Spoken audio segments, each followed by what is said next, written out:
naoperahan ako, maganda ang naging resulta. Yung mata ko, luminaw, nakapagta-tricycle, at saka nakikita ko yung mga iba-ibang kagandahan ng ano natin.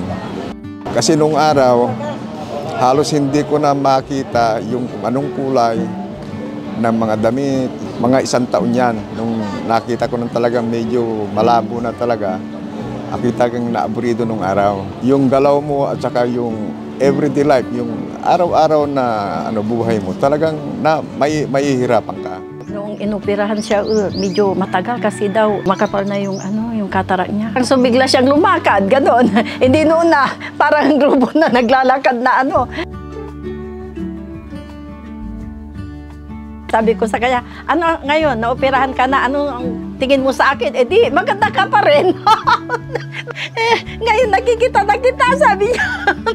Kaya tawa na akong tawa kasi binibiro niya ako na . Nagpapasalamat kami na marami sa inyo, lahat kayo, mga nag-sponsor kasi yung mata niya. Kasi wala kaming, kung tuusin, kung yung nagka-depresya ang mata niya, kung ipopera namin, wala kaming pera sa nagkakayahan na panggastos. Masaya-masaya, sa totoo lang. Sabi ko nga, thank you Lord .